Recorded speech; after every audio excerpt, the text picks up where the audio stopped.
of saying you've just sold out to our abusers. You've just sold out to our abusers. You understand?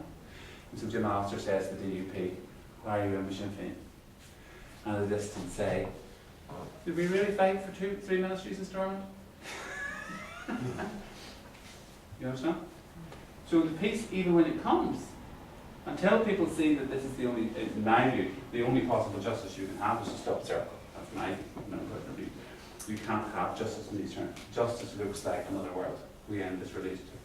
But that's the only. Otherwise, there's a fundamental problem in the middle of our peace processes, which are we have a fear that we're losing. That it's another way.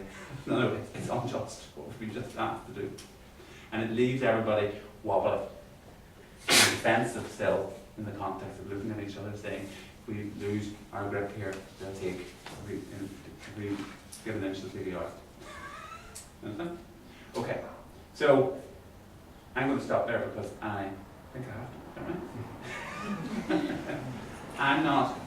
First of all, I just want to complete the whole round by saying that's not offered to you, I suppose, and I really need to make sure that is not how I've come to see a lot of this stuff in terms of relational terms. It doesn't mean you have to believe it.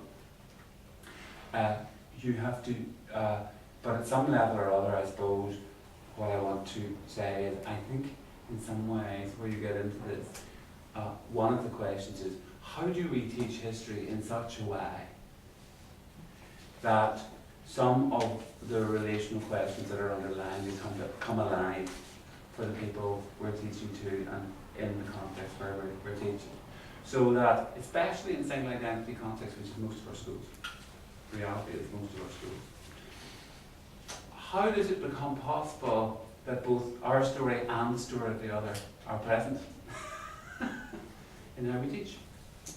In how we teach, and in the context of our living. Okay.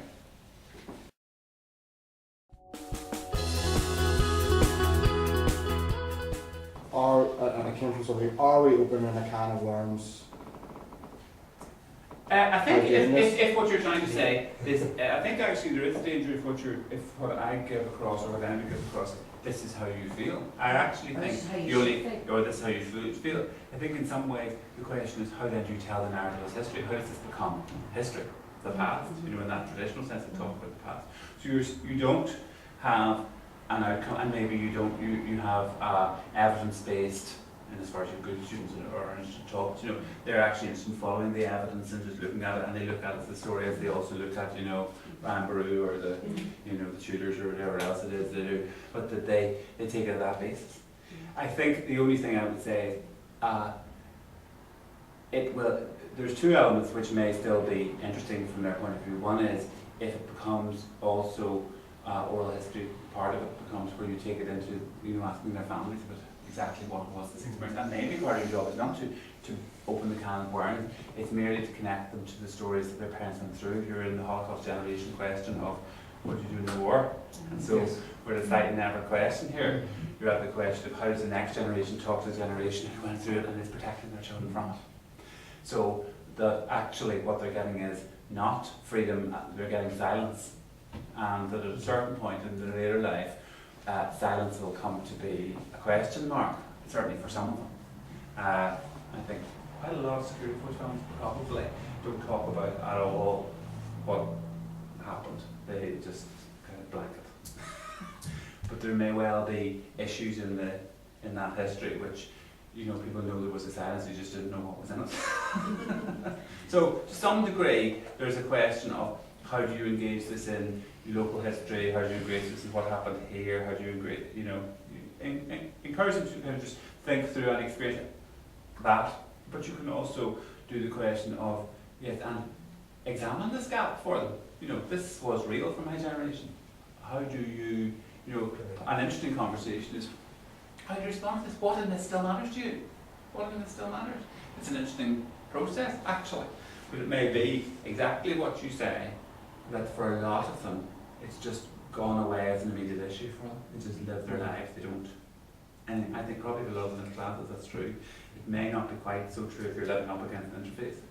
It may depend on the nature of who the child is, what the circumstances are, and what the catchment of your area is. I think large parts of middle class Ulster that is reality as far as they're concerned. But They even don't want in to West know it is Belfast- over, bye-bye.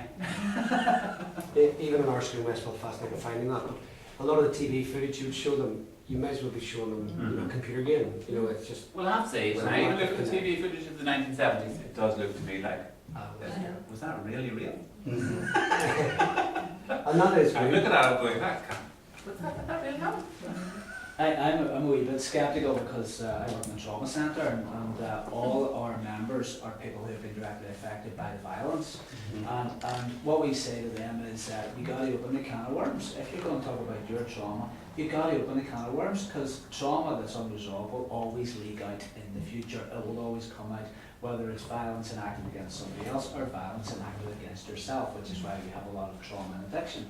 And we say that for societies as well. If you don't talk about this stuff, it will come out in the future. Generations to come will talk about this, and it will be important when we talk about this constitutional status of the 6 counties. This is going to come out. So we're saying we got to talk about it now. It may make people feel uncomfortable, maybe people think that we're dragging them back to the past.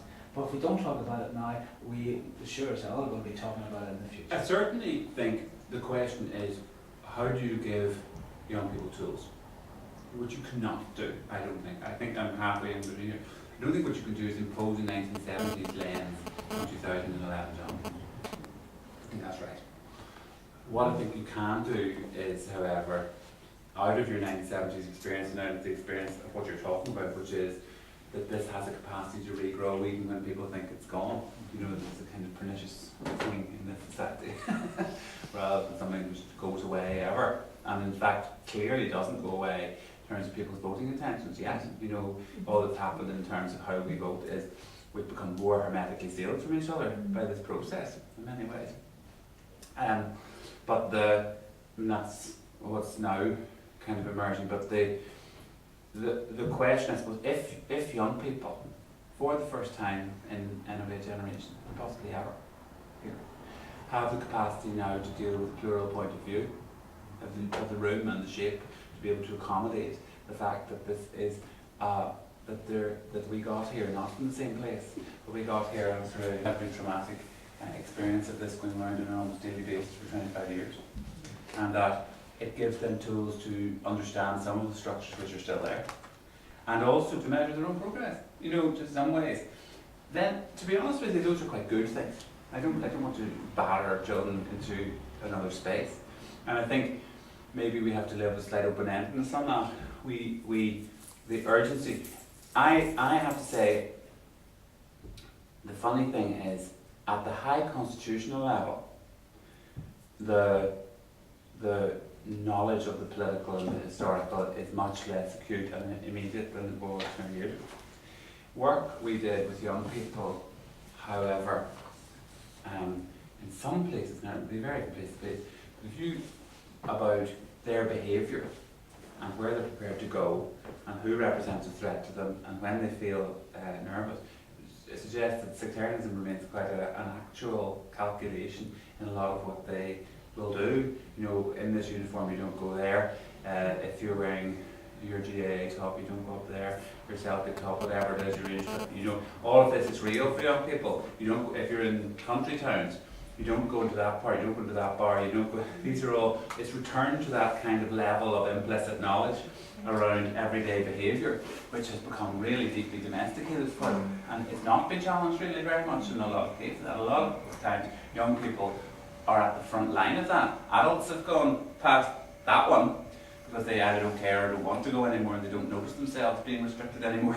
But young people are on the front line of some of that discussion. And so maybe there is an important discussion at the end of teaching history with them, which is, and what if this, if anything, is real for you?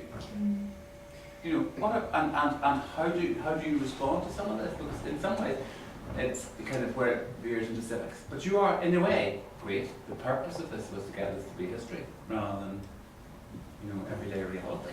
That you are facing a mortal threat, which was the, in a sense, the kind of narrative of Northern Ireland when I was growing up. In one On all sense, sides. in one sense, it's the indicators that have changed. So when we understood a passion to be through getting annoyed or having a particular sectarian viewpoint, it's almost flipped to apathy. But I would argue that